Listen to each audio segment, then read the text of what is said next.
You're watching Footy Fantasy. It is your steady thing will beat your football needs. Banter from rivalries, he sure you go receive. From EPL to Champions League, your eyes go see.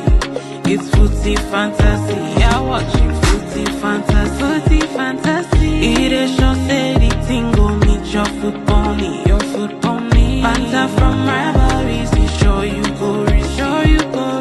From EPL to Champions League, your eyes go see. Your eyes go see. Footy Fantasy. Footy Fantasy.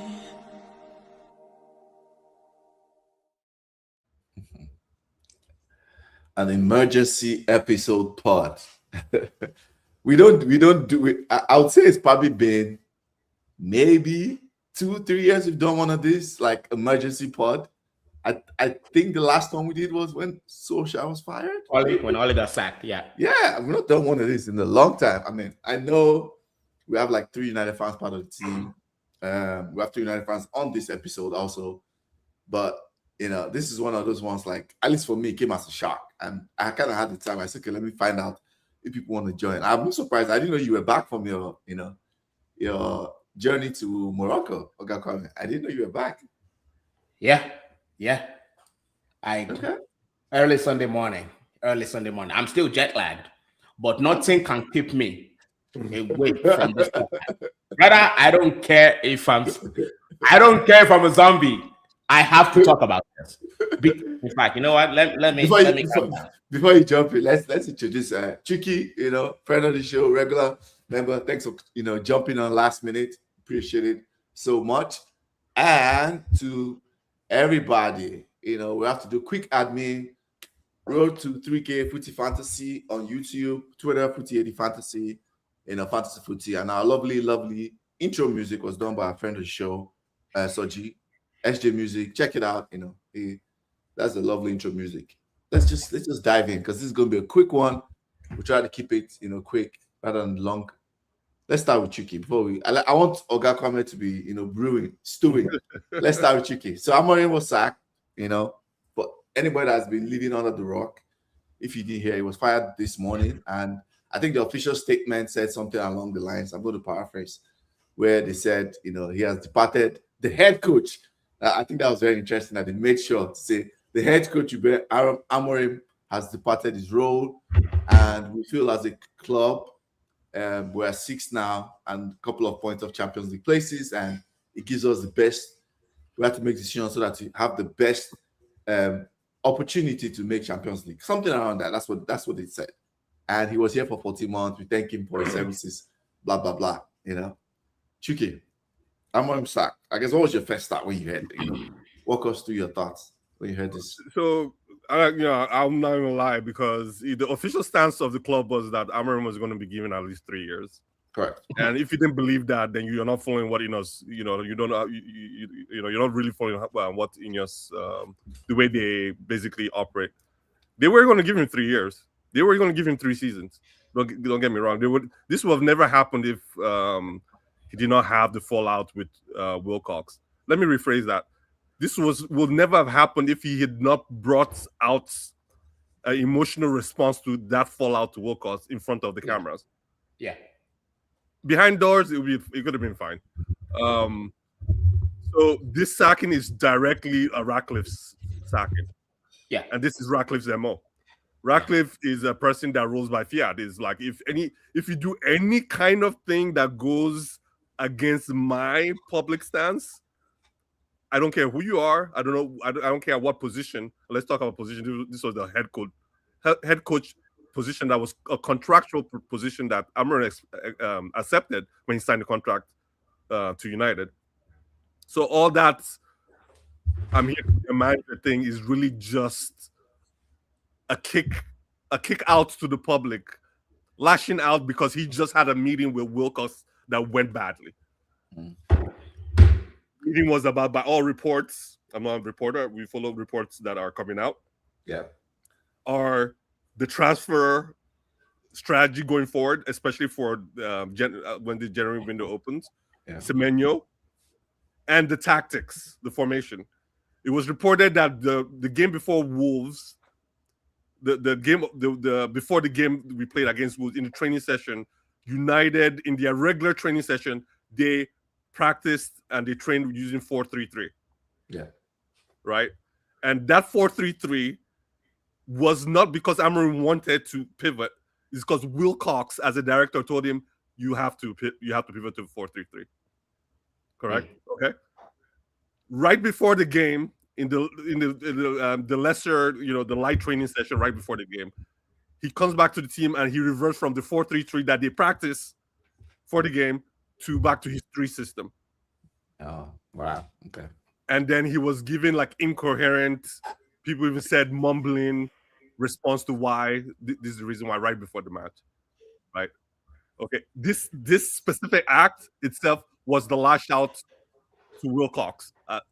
Him being in a superior hierarchical position to Amorim, right? Wilcox is Ratcliffe's guy, right? If Ratcliffe says jump, Wilcox only response is how high. So he is aligned with Ratcliffe and Beretta. Yeah. Okay. So Wilcox told Amorim, you will go back to a 4-3-3, and every player if we are interested in a player, we will recruit them to the 4-3-3. So no more talk of are they flexible enough to play a wing back position. And he was for Semenyo, he was thinking something like that. And Wilcox was saying, hold on, let me check this right quick. Well, all this is all breaking information, right? Yeah. So this is according to James Ducker, just a few hours ago, right? Times are coming out with it. Athletic, so you have like 1,000 articles on this, it drives traffic, right? So this schism between the guy that is supposed to study United, and that's what Wilcox did when he came in, study United from academy, I think even the women's team, all down to the senior team, and figure out implementation, playing style, right? And that's his job. So you have to understand this delineation of duties. That's Wilcox's job, to say who United is, how United plays, and how United presents itself to the public when it comes to football technique. Amorim's job is to implement that vision on the field. Yeah. Right? But the schism started with Beretta just wanting holistically to bring in Amorim. Yeah. Right? Before Wilcox had even landed. When I mean landed, before Wilcox finished the study. Everything he wanted the club to be about. Yeah. I think Wilcox's position was like, okay, I will let. Well, old Lagos boys. Yeah. Relax. Right? I'll relax and go ahead and go forward and do this, and Ratcliffe signs off. The only person that doesn't sign off is Ashford, because Ashford is a quick read. United fans have been talking about Ashford for probably 3 to 4 years. Correct. Yeah. Yeah. And the excitement in which his appointment was met was even more rapturous than maybe Cunha, Mbemo, and any other signing. Absolutely. Yeah. And all of a sudden he leaves. Why? He leaves because he's a quick read, and he immediately says, yeah, that's not going to work. Amorim is not it. Yeah. That is not going to work. Yeah. Based on your resources, based on probably your book, your checkbook, amount of money you want to spend, the level of effort this is going to take doesn't match our, what we want to do. And he got fired immediately by Ratcliffe. I said all this to lead back to this. The minute Amorim spoke against Wilcox, it had nothing to do with whatever was planned before with the 3 seasons. Amorim wanted to say 20 years. It doesn't matter. They were going to give him 3-season period. The minute he did that, he's out, whether Wilcox wanted it or not, from Ratcliffe. So for United fans, whether you're celebrating like Oga, that Amorim's left or not, or you're in between or not, you should be very worried about your club, because your club right now seems to be, to me, from every single point of view and data and reports, is that this is a club run by fiat by a bored billionaire who wants to make a name in football. Look at his football clubs. Look at how he's running United. And you immediately know that this is not, even though there's a lot of data in the back, this is not a data-driven. This is basically whatever Ratcliffe feels like doing, he wants to do. He doesn't want to hear different opinions. Amorim offered a different opinion, and that's why he was out. In front of the camera, and that's why he's out. Ashford offered a different opinion, and he immediately out. And we're talking about immediately. We're talking about 24, 48 hours, you're out. No discussion, nothing. This is what United is becoming and has become under INEOS. And that's a bigger worry than anything else happening. Okay, that's very good, very well summarized. Before I come to Ogakwame, I think what is for me is very interesting about that part. What you said is Ratcliffe gave an interview, if you remember, where he was talking about, oh, I like Amorim. He's very honest to me. Sometimes he tells me to F off, like he likes that in him. And but of course, you made it clear that as long as he tells me F off behind cameras, not come to the public and pretty much bullshit, what we are trying to do and make it look like we're inferior operation. Ogakwame, I come to you now. From your thoughts, how did you feel when you heard about the news? What are your thoughts, initial thoughts? And you can also add maybe what you think also with what Chuki said. But let's start with your initial thoughts about when you heard the news. How did you feel about it? Did you see this coming? Yeah. I mean, I'm eventually going to get to the logical place where Chuki is now, because Chuki is logical. Right now, forget the logic, bro. Forget logic. Let me tell you something. I'm still jet lagged. I woke up at 7:30 Eastern yesterday to watch that Wolves game. No, it wasn't Wolves. Leeds. Was it Wolves? Who's the Leeds? Leeds. Sorry, Leeds. Still the same score. Don't Yeah, same score. Doesn't matter. Yeah, same score. Exactly. Same scoreline. Same scoreline, and we're also lucky not to win. I mean, not to lose both games. Yeah. Right. I was very shocked when I saw the news this morning. I did not expect it. Now, I saw what he said last night about I'm not a head coach, I'm a manager, all that nonsense. But I didn't think they were going to fire him this soon. I didn't think they were going to bring down judgment so soon. I knew he was eventually going to go. Yeah. By the end of the season, I knew he was going to get sacked. I didn't think he was going to get sacked this morning. So it came as a shock to me. And I'm also very worried that it took some type of appearance of insubordination for them to sack this guy, right? It wasn't the results that made them sack him. Absolutely. It wasn't. That's what's worrying to me. It's not the results that made them sack this guy. It was insubordination. It was, we don't like what you said, and we don't like that you said so in front of cameras. That's why we're going to sack you. So never mind losing to Green Beans. Never mind that. Never mind losing to Ange, who's got sacked twice since then. Never mind losing to Everton at home at Old Trafford with 10 men. Never mind all of that, bro. You said something we didn't like, and you said it in front of the cameras. So we're going to cut your head off. That is extremely worrying to me. That is what I'm most worried about. Outside of all the excitement, outside of all the fact that I saw, bro, I told my brother we should be giving managers six months contract.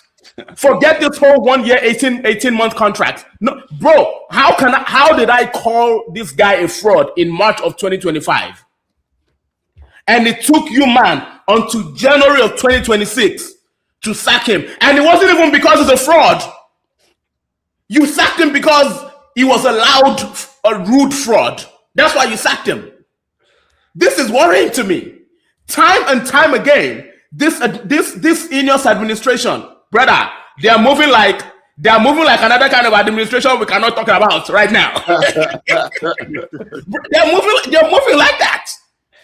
They keep getting big decisions wrong consistently. That is worrisome to me. It is very, very worrisome to me. And it's not only big decisions, it's also like they make the same mistakes, keeping managers too long. Yeah. Retaining them for the wrong reason, and then sacking said managers way too late and for the wrong reason. We went through the same thing with Eric Ten Hag, bro. They backed him with how many hundreds of millions? What, 200-300 million? 300 million they backed Ten Hag with. Yeah. And then 2 months later, they're like, nah, bro, we're gonna let you go. They brought this fraud on. This quarter pants wearing fraud. This Gucci fake Amiri wearing dickhead, bro.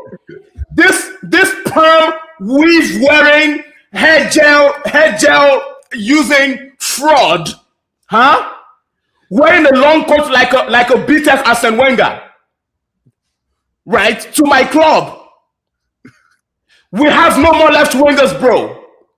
We have no more left wingers at the club. Rashford gone. Now, never mind that I wanted some of these players gone. I care about why you do things, not the actual doing, right? If Rashford had to leave the club, let it not be on account of this guy. If Garnacho had to leave the club, let it not be on account of this guy. If Meno has to leave, if what's his name, Joshua Zirkzee has to, let it not be on account of this guy.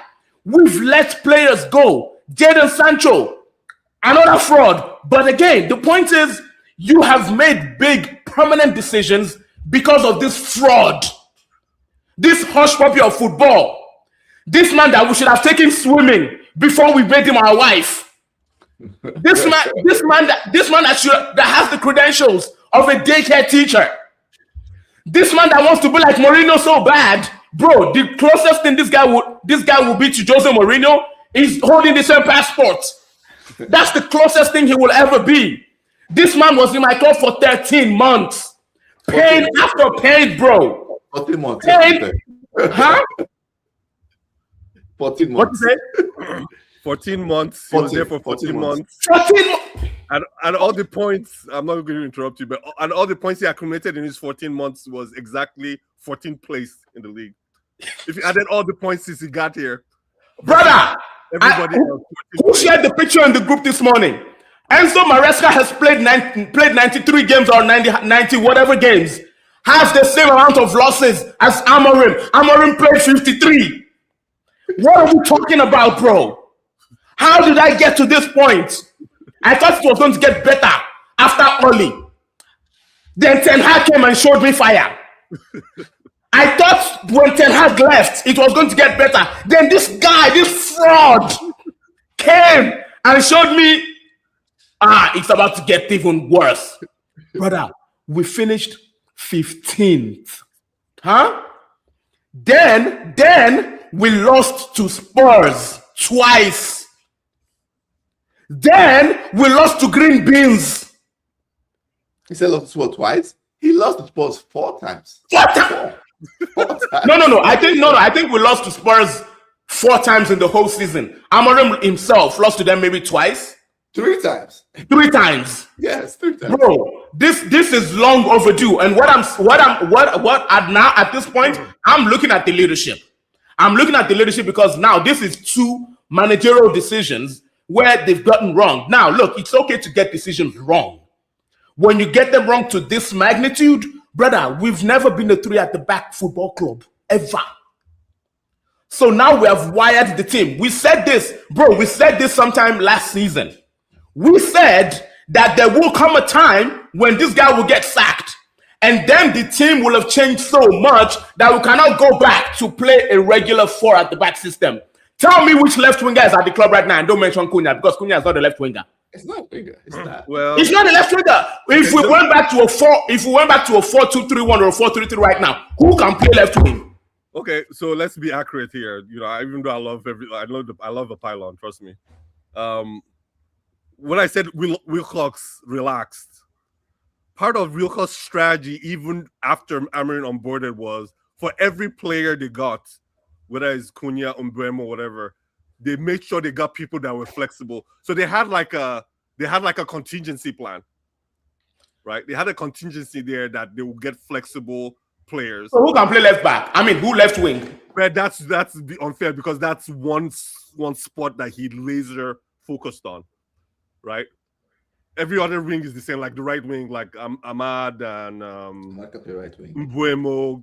They can play. Yeah, I hear that. Chucky, the problem is we had a right wing problem, but now we have a left wing problem. The knight himself, Sir Rashford, is actually on loan, so he's there. Rashford is on loan to Barcelona. No. Rashford is not a Manchester United player. He's still an employee, though. He's not coming back, bro. He's not coming back. He's in Barcelona. He's enjoying life. Look at Tricky with all the hit pieces that they released against Rashford. He's not coming back. Yeah, he's not coming back, bro. Probably not. Was Garnacho a sale or a loan? Yeah. Oh, so we sold him. He's gone. So Garnacho's gone. Rashford is gone. Sancho is gone. Sancho's never coming back. If everything fails, that Mason Mount, let's just call it what it is, that Mason Mount to move there. He's not a winger, though. He's not a left winger. Chucky, you have not answered my question. Who is the left winger? Yes. You're telling me people who can play left wing. Yeah. Brother, I can play left wing. I'm a human being. You can put at left wing. Who is a specialist left winger? We don't have. He's caused a problem. I'm not saying he's not caused a problem. I'm just saying the club just didn't wholeheartedly jump into one direction. True. Let's be fair. Let's say what. Okay. Right. True. That's true. At least you can look at Dogu and say Dogu. Yeah. He can play left back, right? He can play right wing. I mean, we saw that for one game, a game and a half, whatever that was. Yeah. You might have still not answered my question, but I'll let it die. I'll say my own thoughts. Everything you said is 100%. In fact, I didn't say anything about the football. The football, when I heard it was going to be Amorim, the first thing I said, and it was even on this podcast, it could have been like a pre-thing, was this is dead on arrival. And I did the same thing maybe Ashford and a lot of people looked at was, look at what he's doing in Portugal, look at the league, look at what's working, look at United, look at the history of United, look at the players United have, and look at the times we've actually even used that system and look at results. Look at managers that have used it. One manager have used it at least to win the league. Look at what they had to do. Yeah. Look at what happened after. And look at what happened. It was after that, the next thing it crumbled. Yeah. It crumbled completely. Sustainability was not in the cards for that. So it was, to me, it was dead on arrival. The actual results, don't worry about opinion. The actual results, the results of the league table is a mathematical table. That's all it is, right? The results were terrible. There were no balance on it. It's either we're not scoring and we're conceding horrendously, or we figured out the scoring by what we call inflating the team by getting two average high scorers in Cunha and Mbemo. You're basically duping. You're duping the system. But meanwhile, the back, the defense is still doing the same thing, conceding at an alarming rate, right? Yeah. Every smashing negative records left and right. That football spoke for itself. It was terrible. The red flag, the red light alert there is what Ogakomi said. The leadership did not care about it. Yeah. And they're consistent. Yeah. They've said, and when I mean they, I mean Ratcliffe said that this thing is like an ocean liner, that reacting in short term, it does not make sense. And you're talking about 5 to 8 years, that he doesn't want to hear any noise about results. He's looking at long-term results. Basically, a guy thinking from a macro level, which is fine, right? Which is fine. But the issue there is when you bring out a statement that, oh, you're sixth, and you're using that to try to trampoline yourself, that's nonsense because it's going against everything you've told us already. You've told us results don't matter. You told us that this is a formulative phase of the plan. This is a developmental phase of the plan. So you cannot be sacking this guy because of sixth or whatever the case might be. Exactly. Because if it was because of sixth, you would have sacked him last season. Or something. It doesn't make any sense. Yeah. So I think what to me is worrying is not. That's why I didn't mention the football. The football is math. The math wasn't mathing. Let's put that aside. What is concerning is the same people that will now have to make the next decision, and we're not entrenched, and they own the operations. They own the operations of this club. Yeah.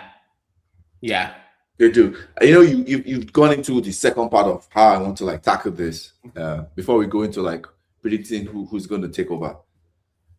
I know you say you don't like, but from a footballing point of view, right? One part I want to talk about, and you guys can chime in. I know you guys kind of talked about it. Why Amorim failed? In my opinion, I think the biggest thing that I was really, really disappointed in Amorim about, the biggest thing was he came in posing like a guy who was great at man management, right? That was the thing that I was really disappointed in. He posed because he said a couple of things like, you know, I remember all his first press conference. I was a former player. I understand the players. I know how it is to play. I've done this. Like he came across like he wanted to relate to players. He was going to be a good man manager, right? Before we even talk about the tactics, right? That has to work for people to buy into what you're trying to sell. Yeah. And I think it was Daniel, and that's why I really wanted to join. Daniel sent me this like thing about Amorim, about his time in Sporting. Like, you know, it's like a podcast called Legends of the Game or something. And when I listened to this thing, like Portuguese journalists talked about him, and that's when I found out, like, oh, Amorim is more like Jose. Like, he's a Jose kind of guy. Like, he likes to keep distance between himself and players. He likes, you know, he doesn't want like too much interaction with himself and players. When I started hearing all those things of how he turned the club around and how he chased some players out, and his approach pretty much is like he likes friction. He embraces friction between himself and players. Immediately, I texted Daniel. I was like, I really don't think this is like positive thing you're sending to me. This video you're sending to me, because the reality is like what you do in a smaller club that works in a club like Sporting, you know, it's not going to transfer to Manchester United. It's just not. Yeah. It's not this approach of like, oh, I'm going to come and do high school principal like Chiki likes to say, or village headmaster style approach for managing players. It's not going to work in the Premier. It's not going to work in Manchester United. It's not going to work. It's just not. 100%. And that's the approach he leaned on. He was a village headmaster. He did. Right. We got reports that he didn't do one-on-ones. He was on camera saying that these players are not coming to talk to me one-on-one. You don't have your door open to one-on-ones. Yeah. He prefers to do like mass and if someone does something wrong, like very, very other than camera calling out, throwing them under the bus, the camera, which he likes to do. He doesn't have a one-on-one with that player. He will go to the whole team. I have like a whole video session, like all of them are complicit, right? Everything. I was right. All his communications with the only person he did one-on-one with will be the team leaders, like the captain and the co-captain, and that's it. Yeah. But as a team, he wasn't. By all reports, obviously, we're not there. We can only go by what the journalists that hound them every day and live outside camp tell us. But all the reports that even from the agents say that he doesn't see with their client. It's just the way it is. Yeah, everything was very public, right? Yeah. Talking about like we start from the first one was Rashford, very public. Everything was very public about Rashford. Then we always forget this detail, this very small detail that is very important. He fell out with Casemiro. He wasn't playing Casemiro. He wasn't. And the only reason why Casemiro was reintegrated back into the team was because Casemiro, they couldn't sell Casemiro in January of 2025. They couldn't. They tried to sell him. No agents. I've agreed on everybody on this podcast is like this one I'm going to disagree. No, they tried to sell Casemiro. No, I agree what you said, but I disagree of the why. The reason why nothing came out of Casemiro because Casemiro is not a Rashford, he's not a Sancho, and he's not a Garnacho. He's a matured player that's played multiple games for Champions League teams and played for Brazil. They wanted a public response from Casemiro so they could nix him. Okay. I'm telling you, they prodded him. I actually watched Casemiro accounts, and Casemiro was just basically doing this. Basically doing like, hey, don't believe any, just being a professional. Correct. Yeah. But that's easy to do when you have the experience to do so. I also think because he knows nobody's 23 hothead in Casemiro. When Casemiro was born, you think social media was here? It wasn't. No, it wasn't. I also think also because of the wages. Casemiro knows nobody's going to pay this wages. Yeah. Nobody's going to pay. Nobody's going to pay this wages. And that's the other part. But I believe if he had done if if he had that experience thing doesn't follow every player. There's a player called Cristiano Ronaldo. I calls him the Jacuzzi inspector. Yeah, Jacuzzi inspector. Yes. A player like him, because of his attitude, will react a different way. Obviously, we all know that, right? Yes. So if Casemiro, I trust, this is golden rule. Watch it from now on. If you've not been watching it, if you go against Radcliffe, you will get pulled immediately within 48 hours, right? So if Casemiro had done any small social, any cute, they would have found somewhere to throw him away, right? But he didn't. That makes sense. When you think about the pattern, right? Rashford gave that interview. Yeah. Pulled. Garnacho brother. Garnacho. Yeah.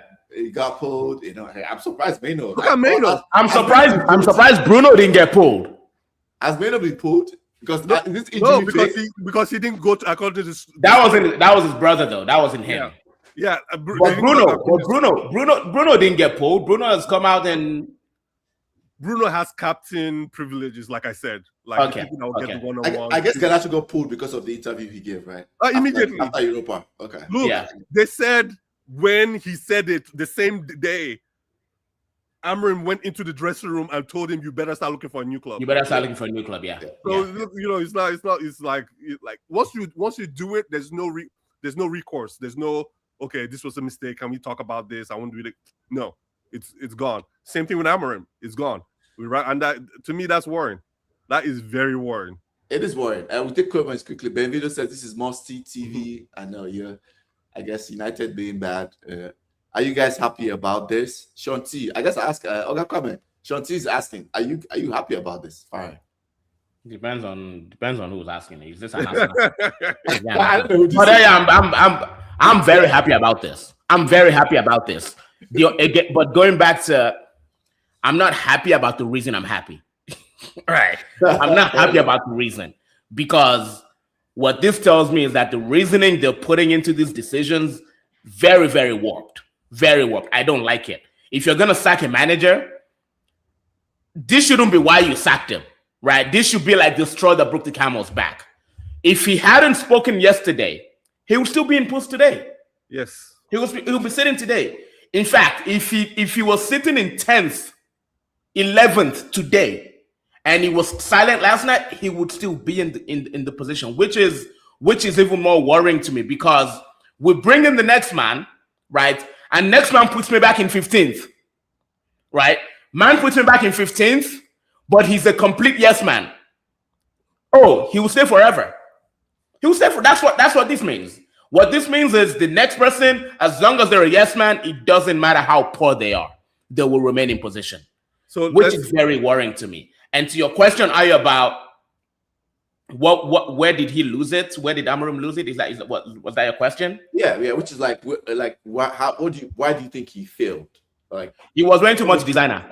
He was wearing too much designer.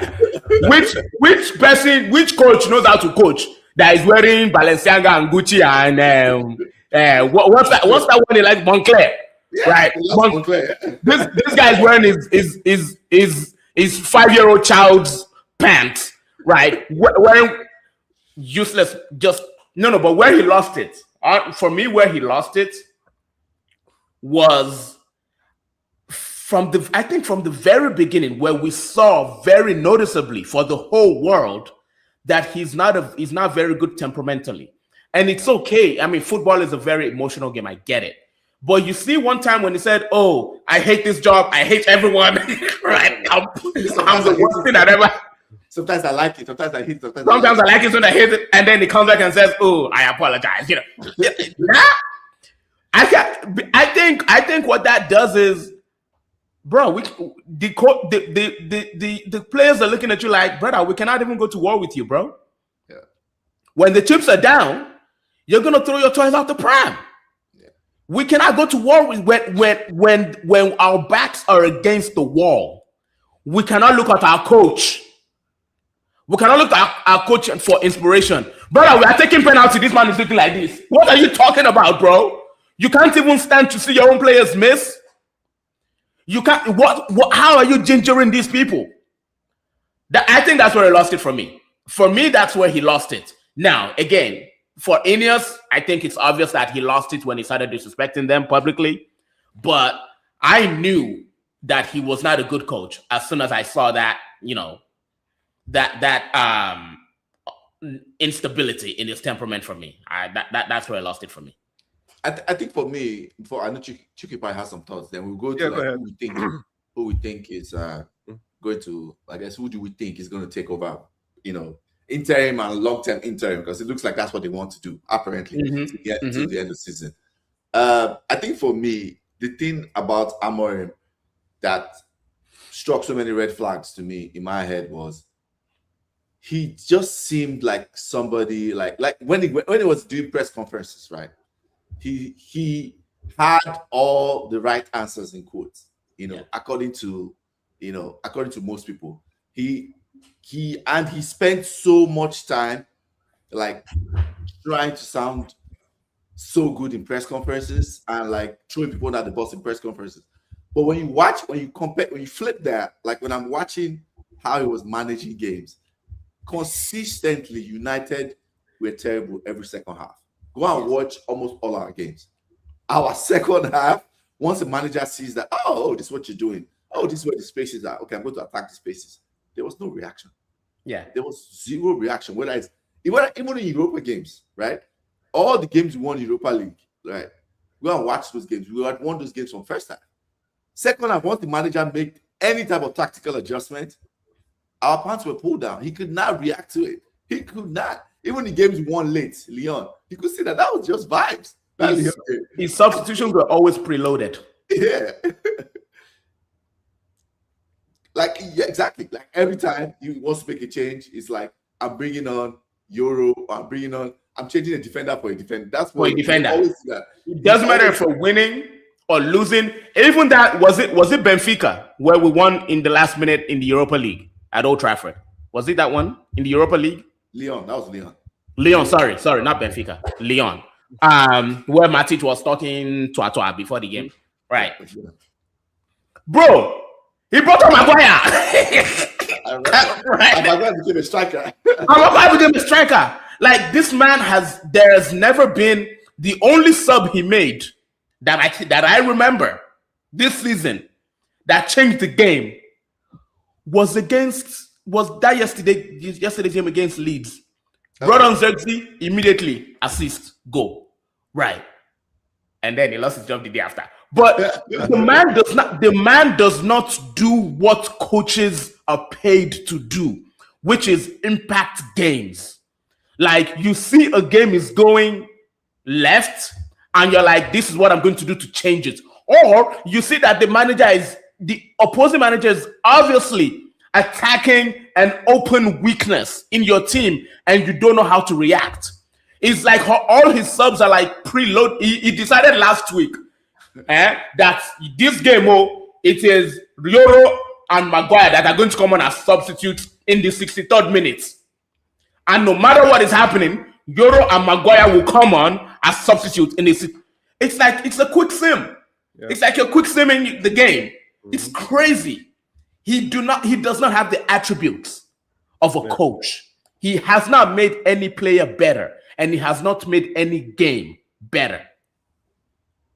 Okay, let's take comments quickly. I think Shanti is saying some things. Says, yeah, decision to set us back 4 years. I don't know about that. I think that's maybe 2. I give you right. Like 2 years. One.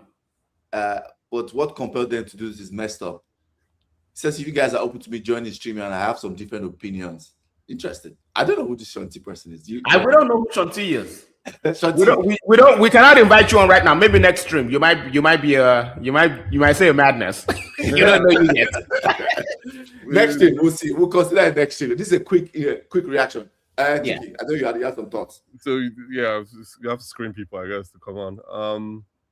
I think you guys have said everything. I don't know if you guys don't even know you've said everything. I'll pick on one word: preload. You have to look at it from Amorim's point of view. So empathy is usually. Let's just have a little empathy here. Let's look at it from Amorim's point of view. You are hyper successful in Portuguese league. I don't care what the level of the league is. We understand the level of the league is not the EPL level, right? You have this organization basically groveling right?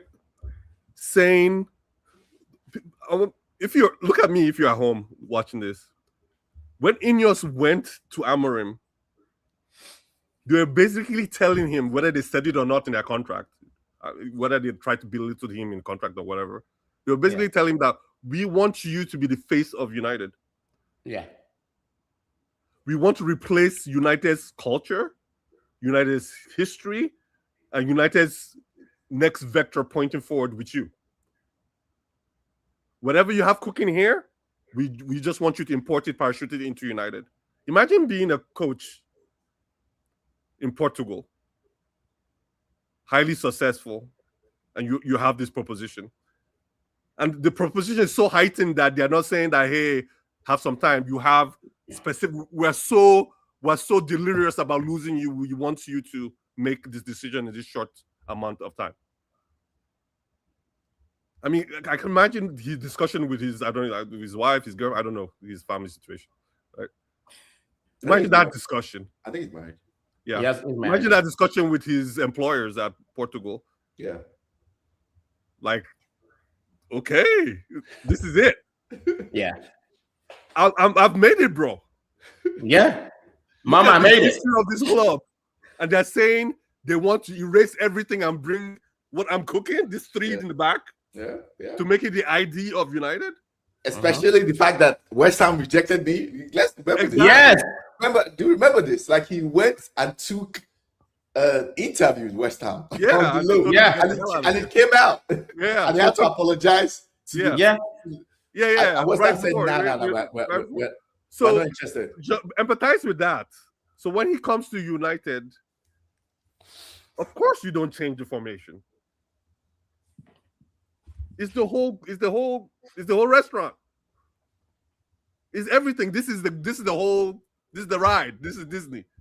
It's the whole ticket. Of course you don't change it. Right?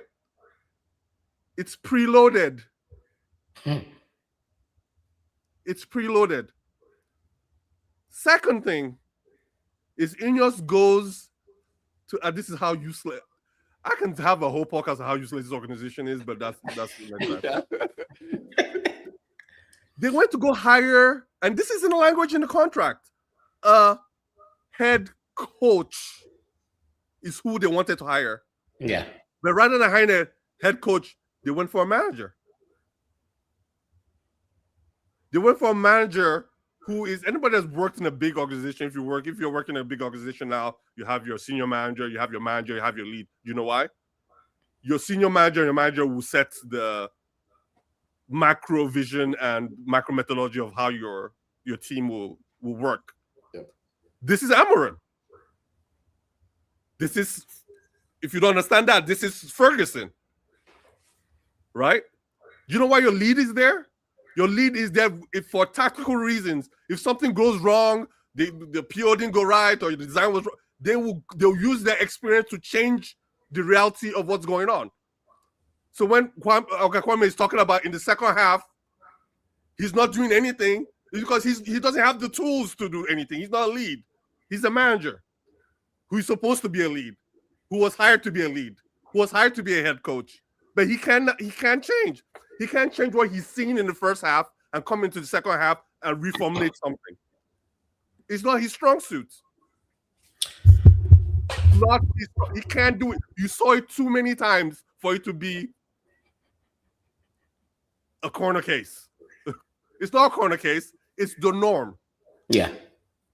Right? So what he does, he preloads the plan. This is from a managerial point of view. This is how we're going to do. And sometimes that plan is really good. In fact, most times it's really good. Yeah. Right? Especially when you think about like where it's coming from, right? Like, exactly. He was playing teams where he had more talent than them. Most of the teams so the first halves are normally good to decent to good. But the minute the other team does any tactical switch, cooked, man. And that's what we kept on saying. And that's what we kept on saying. He's not that guy. Flip it. Flip it to somebody that has my favorite guy too, right? Ole, right? Solskjaer. Now Solskjaer is also a manager, right? Yeah. But he has people there that will take it, that will be the leads. He will have Carrick and McKenna there Yeah. for that tweak, and you can see. Again, this is not a corner case. You can see the historical trend of his games. In the second half is when we get stronger. Yeah. Right? We'll get stronger. Away, we're losing 3-0 first half. Don't worry. Let the team spend some time with the coaches in the dressing room and come out and see what United does. We got worse the more time they spent with this guy. We went worse. Like second half, like, what is this? Yes. You know? So it was just a wrong preloaded. Everything was preloaded. You know, and that's the problem. Chucky, not only. Oh, I can. Go ahead. Hold that thought. So I guess Sean T was saying, see Footy. I think he was saying something about like he wanted to come on. Olamide Dada says, I'm glad I didn't miss this banger. Thanks for setting it up. I'm sure you're happy about this. Of course, he's happy. Is the goal? I mean, they just fired their own manager too, right? Is the goal philosophical justification or winning? I guess we'll come back to that. Is the goal philosophical justification or winning? I guess that is INEOS' goal. Ben Video says, I literally ended the phone call I was on a friend from Venezuela, so I could peacefully enjoy this podcast. No regret. Yeah, wait, Ole is your favorite guy. Can we have a special pod on this? Who wants to answer that question? Is the goal philosophical justification or winning?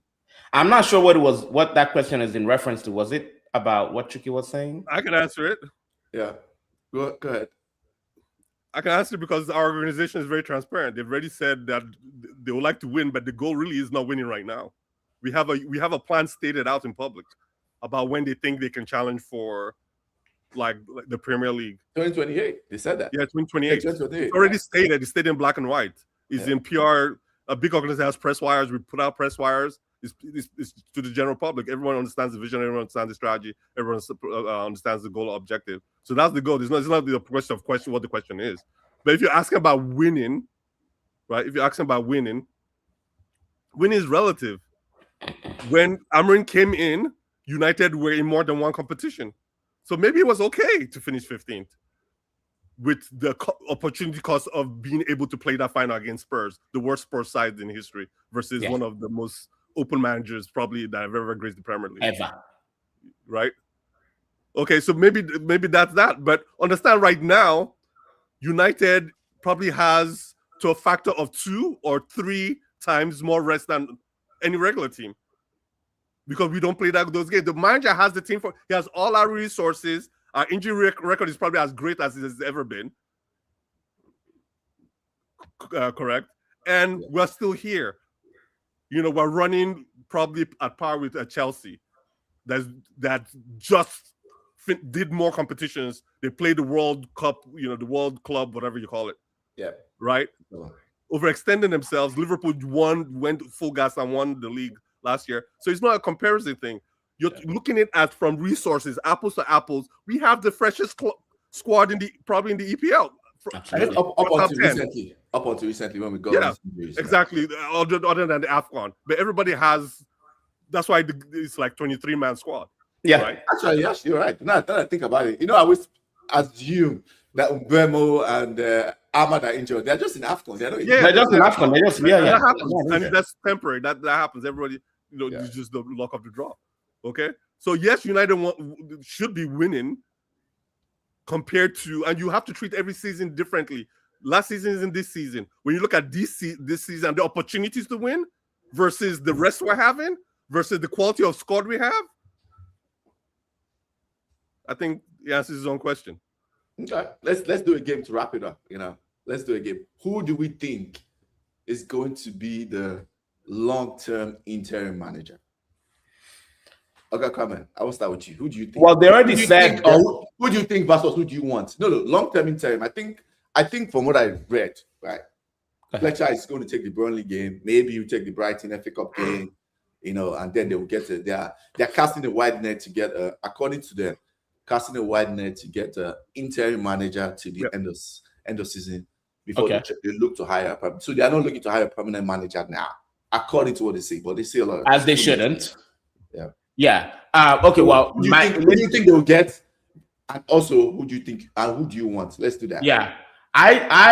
Well, my initial understanding was that Fletcher was going to take it to the end of the season, which was alarming for me.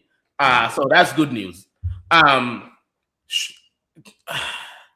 Long-term interim, honestly, in reality, I don't think there's anyone we can look at besides man like Carrick, man like Van Nistelrooy. I really don't think we cannot look at any manager in the Premier League for that. We cannot look at any manager in any like meaningful league, and I mean the top 5 European leagues, because who's going to leave their permanent role only to work for the next 3 months? So that's so shy. Go for beat. That'll be my vote. Go for beat. Yeah. Go for beat. But honestly, permanent, I don't know. I actually that's an honest answer. I don't know. People are talking about Andoni Iraola. He's a 3 at the back guy. I don't think, from what I'm hearing about Wilcox, He's not a 3 at the back guy. They play back 4. Bournemouth play back 4. Sorry, which one is right? Glasner. Sorry, Glasner. Okay. People are talking about Glasner, 3 at the back guy. I don't think we're going back to this 3 at the back thing. No, I don't think so. Actually, this is the thing that everybody forgets about Glasner, right? This I know for a fact, right? Glasner only played 3 at the back because he says that's what fits the squad. Crystal Palace. Prior to Crystal Palace, it's a 4. When he was at Frankfurt, what did he play? He played the back 4. It was the back 4. Really? Yes, he was. Okay, so you see that lead Chucky was talking about, huh? You see that lead Chucky was talking about, that real teacher. Yeah. That's probably somebody that should be on the coaching staff of a manager, or should be the head coach himself. Yeah. I have a problem with a squad getting worse the more time this guy spends with them. 1 game a week means more time on the training ground. Yeah. Amorim having more time with these guys meant them playing more rubbish football. I've never seen it in my life. It's like they gave you more time to take an exam, and then you F parallel. You now wait till you collect. So if that's the case, if Oliver Glasner is now married to this 3 at the back bullshit, right? I have no problem with the 3 at the back system, honestly. My problem is, what is your approach with 3 at, because 3 at the back is just as effective as a 4-2-3-1, whatever. It just depends on how you approach the game. If you approach 3 at the back with preloaded subs, where in the 63rd minute, Delict Mosenta and Euro Mosenta, brother, what is that? Right? If you play 3 at the back, Inter Milan plays a 3 at the back with Denzel Dumfries and DeMarco. Those guys are wingers. They are wingers. They are goal threats. How many times have I seen goals where DeMarco assists to Dumfries? Yeah. Or the other way around? DeMarco has more goals than Benjamin Šeško. Unleash the dragon. Brother, this man has no dragon to unleash, bro. This man has a water gun. Seriously. So I don't care the system. I care about the approach. Long term, I'm sure Oliver Glasner, I don't care. But short term, I don't think we're getting better than Michael Carrick or Van Nistelrooy. Chucky talked about Oli. I don't know that Oli will come back to take a short-term job. I don't think he will. Well, he's already said he's open. In fact, when he left, he already dropped that he will be open to come back at any time. And now they've reported, and it's not me reporting, this was even Fabrizio and the rest of them reporting that he's ready to indicate that if they call him up on a short-term basis. On a very short-term basis. And so let's define short-term, because so from manager now, calm down. So until the end of the season. Because caretaker can be taken care until 2028. Do you mean until the end of the season? Probably to the end of the season, because we're already in January. You see that probably? I don't like probably.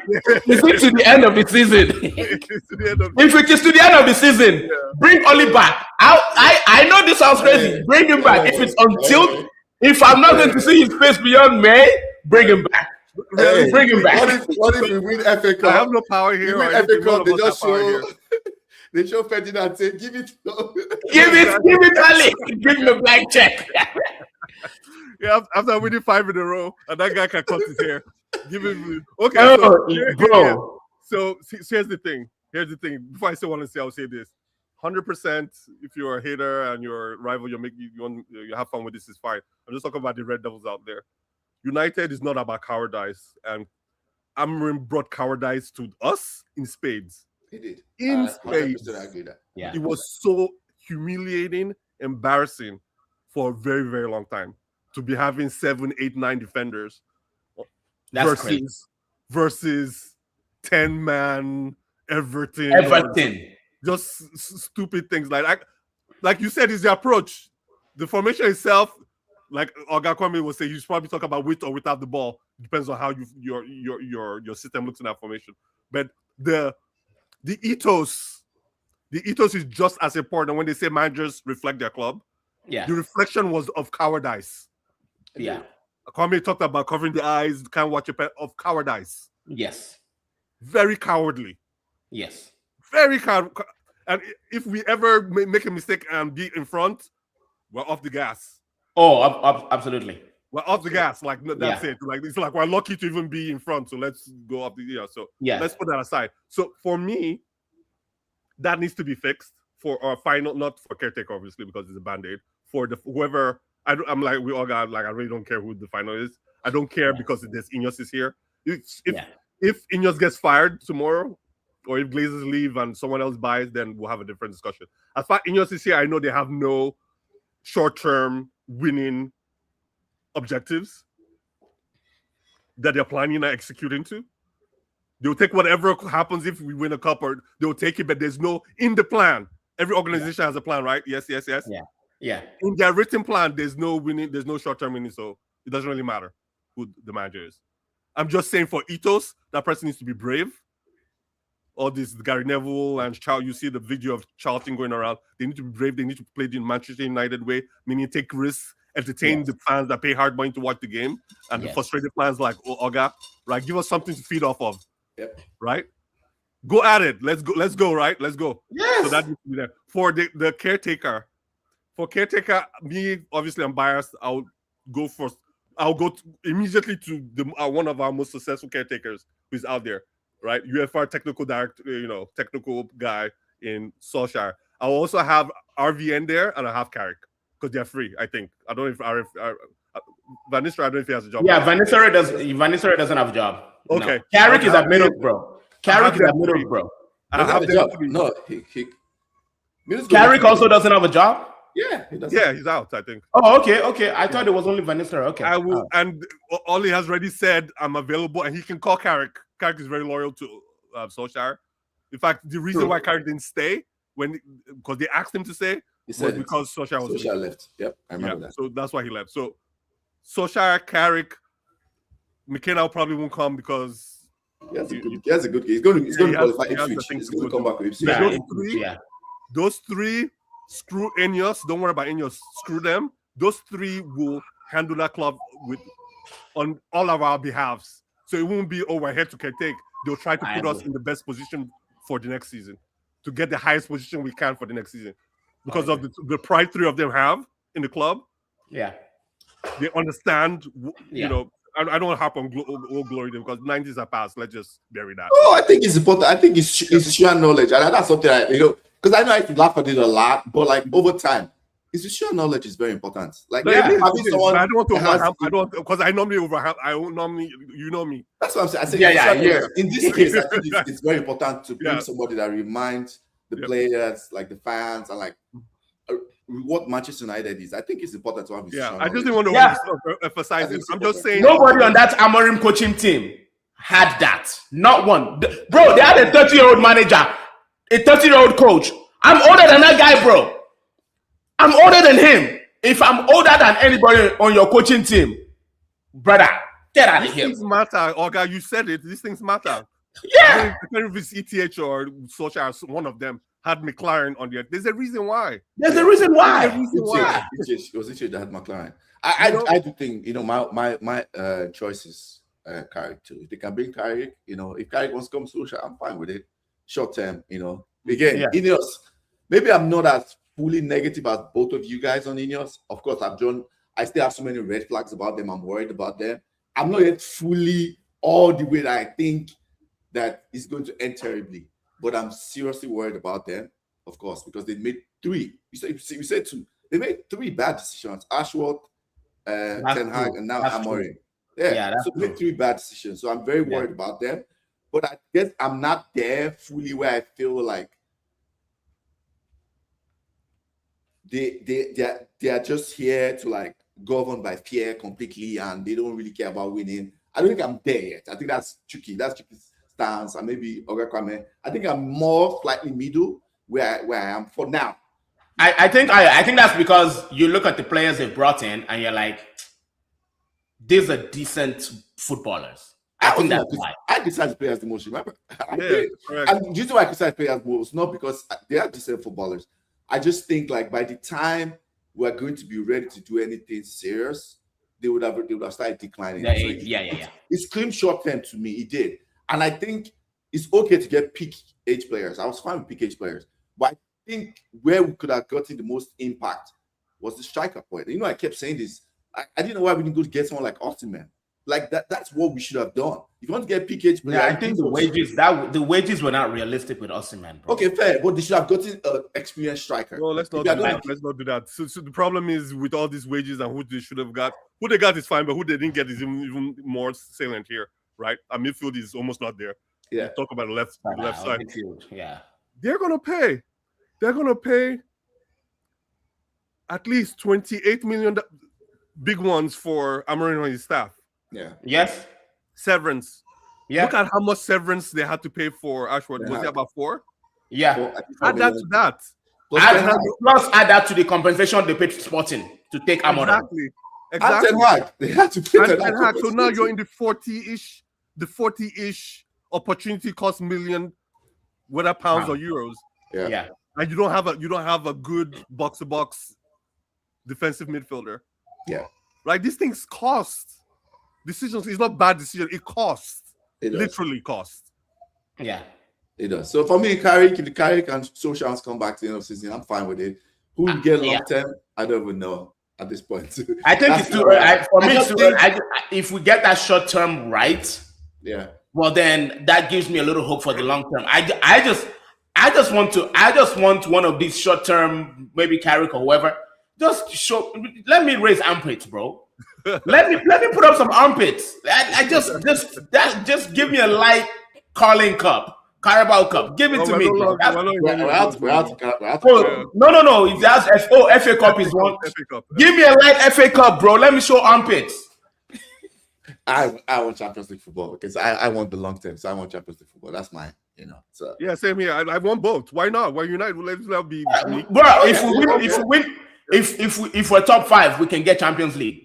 Yeah, let's try for both, but let's do it the right way, not cowering in the back. Exactly. Hoping for results. Not playing 7 defenders and still conceding goals. Like I can see. Do you know what? I'm 100% with you. I would have hated it, but if we were doing this Amorim thing and our defense was like world class, style, wall, concrete, I'll put my hands up and like, you know what? Cook. Yes. Keep on cooking, Oga. Keep on cooking. Yes. Right? I don't like it, but it's working. But we're doing it and not. Ateta is doing it. Ateta is doing it, right? And it's working for him. One of the best teams in the league. Before we go, let's take comments. Akinola, I guess it's your brother. Says, my brother. Yeah, that's my brother. Bring back my fellow crackhead. As long term interim, it's fine. Ole will do anything to come back to Man United. He's a company boy. He's a yes man. No to Ole, in my opinion. It's fine to get a company man. In this situation, I think it's fine. Actually, it's kind of what we need. Yeah, exactly. To work with INEOS. I'm earning English words on the pod tonight. First, excuse him. Now, ethos. YR Gaming says, more bad decisions incoming. Hope not. This is probably YR Gaming is a Liverpool fan. This is probably a Liverpool. He's a United fan to our strikers. No service to our strikers. Yeah, it sucks. Even experienced strikers have struggled. I know. I guess it's responding to what I'm saying, but exactly. Cavani did it. Like the difference between experienced and good strikers is, especially the ones who can create shots. They can create shots for themselves. They have better movement. You know, we keep buying all these strikers that either don't like taking shots or who are bad positioning. Or who are tens, who are not nines. Exactly. We just keep buying those guys that are, you know, and the one who likes to take shots is not really great with link up play, and we're not even playing to his strengths, you know. So, anyways, Ronaldo's last striker at 35, 2017 goals. Before me, it was Zlatan. Fair enough. True. That's there true. are many footballers with that mentality. I think we've come to the end. You know, this was a quick emergency pod. We're not going to. We said 45 minutes, already 1 hour. Thank you for everyone joining in the comments. Did I miss any comment? Oh, you're a United supporter. Okay, sorry. Why are you United supporter? We saw that. We figured that out. Chicky, thanks for coming in emergency. Appreciate it. Oga Kwame, thanks. You're back. You know. Of course. Okay. Like, share, subscribe, guys. We're out. And shout out to Super Eagles. Yay. Yes. 4-0. That's true. All right. Bye. Yeah, we're out.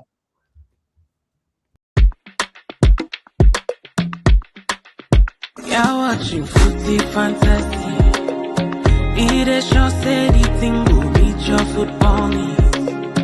Banter from rivalries, he sure you go receive. From EPL to Champions League, your eyes go see. It's Footy Fantasy. You're watching Footy Fantasy. Footy Fantasy. It is sure say the thing will meet your football needs. Your football needs. Banter from rivalries, he sure you go receive. From EPL to Champions League, your eyes go see.